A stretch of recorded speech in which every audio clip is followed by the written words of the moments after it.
और फिर मतलब जो कपड़े थे सॉफ्ट, वो कपड़ा मैंने लिया, न्यू नहीं लिया था, जो एकदम सॉफ्ट हो जाते हैं ना मम्मी के साड़ी या मेरे दुपट्टा, कुछ ऐसा सॉफ्ट टाइप के, वॉश किया 2-3 बार, उसके बाद धूप में सुखा के, डेटॉल मैंने नहीं डाला। अब जब भी न्यूबॉर्न बेबी के लिए कुछ पैकिंग वगैरह होता है, don't use any chemical, Dettol भी एक केमिकल ही है, तो डोंट यूज़ एनीथिंग, जस्ट आप वॉश करो, देन धूप में अच्छे से सुखा लो। उसके बाद खुद के लिए कपड़े, और हस्बैंड के, ससुर माँ और मम्मी गई थी, तो सभी ऐसे मतलब सब पैकिंग वगैरह करके, तो 16 को सुबह निकल पड़े। तो डॉक्टर ने बोला सुबह मतलब 10:30 to 11 आपका डिलीवरी हो जाएगा। तो मेडिकल पहुंची, बहुत ज़्यादा घबराहट, टेंशन, मतलब मुझे ऐसा लगा कि मेरा प्रेशर हाई हो जाएगा। देन एनजाइटी वगैरह बहुत कुछ हो रहा था। तो मेडिकल पॉज से आँखों से आंसू टपक रहे थे कि क्या होगा क्या नहीं होगा। तब तक मुझे नहीं पता था inside my tummy it is baby, और बेबी बॉय और baby girl. But I wish कि मुझे एक गर्ल चाहिए था, मेरे हस्बैंड को भी, बिकॉज हस्बैंड नहीं, एंटायर फैमिली को गर्ल चाहिए था, बिकॉज हमारे ख़ानदान में बेटियां नहीं है अब तक। सभी के घर में, मेरे हस्बैंड के घर में 2 बेटे हैं, हस्बैंड के मौसी के 3 बेटे हैं, उसके बाद जो बुआ है हस्बैंड के, उनके 2 बेटे हैं, मतलब एक ही लड़की थी। तो वो उनका भी शादी हो गई। तो अभी मतलब सबका विश है कि काश एक बेटी आ जाए, बेटी आ जाए। देन ऑपरेशन के दिन, डिलीवरी के दिन, तो ये रूम वगैरह, कैबिन वगैरह हम लोगों ने सब कुछ ठीक ठाक करके रखा हुआ था, तो ले लिया। जब मतलब ट्रॉली में लेके गए मुझे व्हील चेयर पे, तो रोना आ गया था, सबको रोना आ गया था, मम्मी भी रो रही थी, हस्बैंड तो उनका हालत पूछो ही मत, भैया भी गए थे, और मेरी एक बेस्ट फ्रेंड है सनाज, वो गई थी, और मेरी ननद रीजू, वो भी गई थी। तो उसका तो एक्साइटमेंट कुछ अलग ही था, उनकी शादी हो मतलब होने वाली है, बिफोर 1 वीक और 2 वीक बिफोर उनका, आफ्टर बर्थ, मतलब बेबी जन्म हुआ उसके 2 हफ्ते के बाद उनकी शादी थी। तो वो भी बहुत एक्साइटेड थी कि मैं जाऊंगी तो मेरे बदले एक मेरी बहन आएगी छोटी वाली। तो वो गई थी सारे मोमेंट्स कैप्चर करने के लिए, बट अनफॉर्चुनेटली उनको लगा कि डिलीवरी में थोड़ा टाइम लगेगा, बैठ जाती हूँ, मतलब सब टेंशन में थे ना। तो आधे घंटे में ही मेरा मतलब सब कुछ हो गया, मतलब थोड़ा सा सांस में वो आ रहा है, सभी रिकॉल हो रहे मोमेंट्स। तब जब डॉक्टर, मैं ऑपरेशन रूम में गई, डॉक्टर को थोड़ा आने में देर हो गई, बिकॉज बहुत ज़्यादा जाम थे। तो जो 10:30 या 11 को होने वाली थी, मेरा ऑपरेशन हुआ 1 PM में, 1 बजे, दिन के 1 बजे मैं ओटी में गई। तो रोना बहुत आया था तो डॉक्टर के हाथ भी पकड़ा मैंने, तो मतलब सर प्लीज़, मैंने बोला कि कुछ नहीं, अभी ऊपर वाले को याद करो, सब कुछ नॉर्मल हो जाएगा, अब तक कुछ भी कॉम्प्लिकेशन नहीं हुआ, तो आगे भी इंशाल्लाह नहीं होगा, तो डोंट वरी। तो ओटी के अंदर जितने भी स्टाफ थे बहुत ज़्यादा सपोर्टिव थे, तो सभी ने मतलब बहुत ज़्यादा हौसला भी दिया कि ऐसा ऐसा है। तो एंड ऑफ द मोमेंट एनास्थेसिया से तो बहुत ज़्यादा डर लगता है, मतलब इंजेक्शन से मुझे मतलब बचपन से ही बहुत ज़्यादा डर लगता था, जितने भी इंजेक्शन लगवाए सभी में मैं रोई। एट द एंड जब एनास्थेसिया लगाया तो भी रोई मैं। उसके बाद पता नहीं चला कि वेस्ट के नीचे से आपने कट किया या कुछ किया, कुछ भी पता नहीं चला। तो जब मतलब सुनाई दे रहा था सब कुछ, तो जब डॉक्टर ने बेबी को ऐसे उठा के बोला कि क्वीन माँ, यू, ये मतलब आपकी एक बहुत ही हेल्दी बेबी गर्ल हुई है, तब मैंने ओ माय गॉड शुक्रिया अदा किया खुदा का, अल्हम्दुलिल्लाह कि जो मैंने मांगी थी, हमने सब ने मांगी थी, हमें वो मिल गई। तो दिखाया बेबी को, उसके बाद सब कुछ ठीक ठाक करके फिर कैबिन में पहुंचा दिया। उसके बाद 2 दिन थोड़ा तकलीफ़ हुई, वॉक नहीं कर पाई थी प्रॉपरली आफ्टर स्टिचिंग।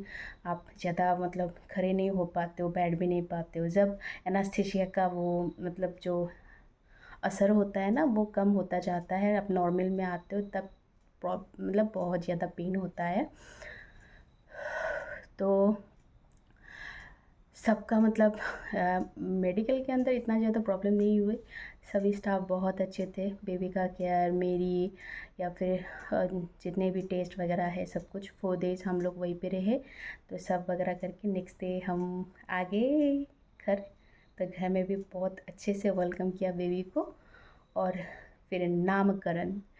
तो मैं अपने ख़ानदान की जितने भी छोटी मतलब मैं जब से मैंने सपोज़ ग्रेजुएशन या हायर सेकेंडरी जब से मैं मतलब मुझे पता था कि इतना अच्छा नाम होता है। तो उसके बाद जितने भी ख़ानदान में बच्ची बेबी बर्थ हुआ है सबका नाम मैंने ही रखा है। अभी क्या पता हुआ कि खुद की बेबी के लिए नाम भी नहीं है।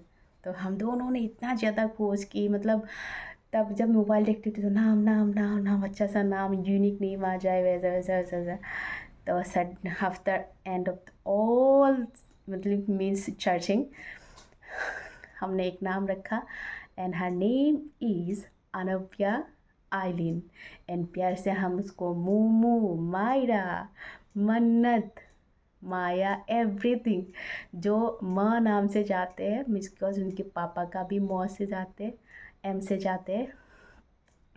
तो माँ मम्मा सब कुछ हम बोलते हैं। मैं तो बेसिकली मम्मा ही बोलती हूँ उनको। तो एक प्यारी सी एंजल हमारी ज़िंदगी में और ज़िंदगी बदल दिया सबकी। अभी वो मतलब सोती है तो घर में सन्नाटा। जब मतलब सब वेट करते कब उठेंगे और वो मतलब क्या करती है इतना ज़्यादा मतलब सोती है ना। मतलब जब से वो आई है दुनिया में एवरीथिंग हैज़ चेंज। सब कुछ बदल गया। तो थैंक यू ऑलमाइटी कि आपने इतना सारा प्यार दिया हम लोगों को। और इसके बदले क्या कर सकती हूँ पता नहीं बट शुक्रिया ना हर रोज़ पढ़ूँगी उनके वास्ते। तो बेबी आने के बाद घर में थोड़ी सी उनको प्रॉब्लम हुई। गर्मी बहुत ज़्यादा थी एंड ऑफ द मंथ मतलब 41-42 जितना भी फ़ैन मतलब ज़्यादा फ़ैन नहीं लगा सकती एसी या कूलर यूज़ नहीं कर सकते हम लोग। बच्चे को ठंड लग जाएगी।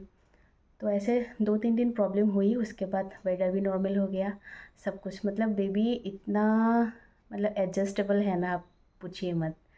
She is a piece of miracle आप कह सकते हो। तो सपोर्टिव बहुत है बहुत ज़्यादा। रात को भी डिस्टर्ब नहीं करती है ज़्यादा। और सुबह उठती है 8 या 8:30 बजे उठती है। थोड़ा बाहर लेके जाती हूँ दादा दादी के साथ खेलती है फिर सो जाती है उनकी के गोद में।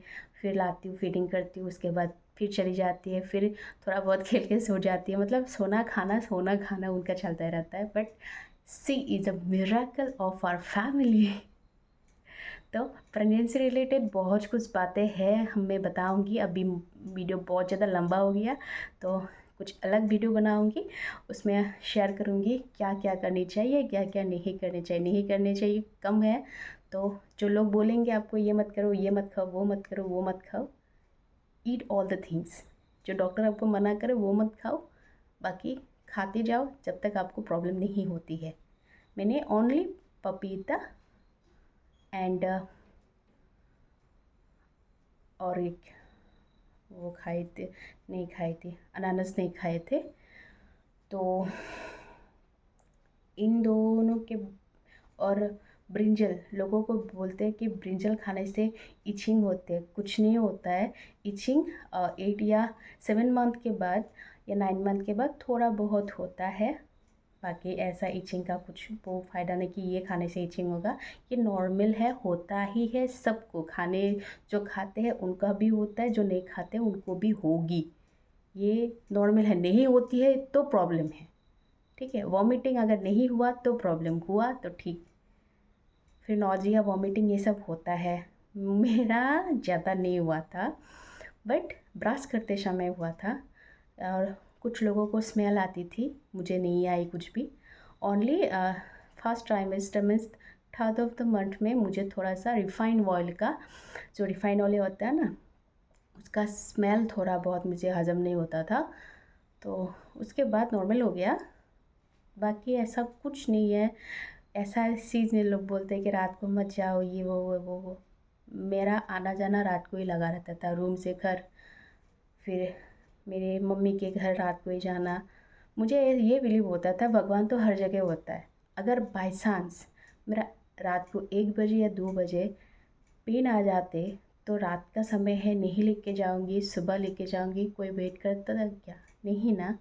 इट मीन्स आप कहीं पे भी कभी भी जा सकते हो, बट विद अ प्रिकॉशन। ऐसा नहीं कि आप जा सकते हो इसलिए हर रोज़ जाओगे, नहीं। अगर आपको जाना है, इमरजेंसी है, then you can go, that's it. You have must means believe ही मेन थिंग है। आप जो बिलीव करते हो स्ट्रांगली, वो ही आपका मेन मेडिसिन है, मैं बोल सकती हूँ ऐसे। तो बाकी सब बाद में बात करेंगे एक नई वीडियो के साथ। तब तक के लिए बाय बाय।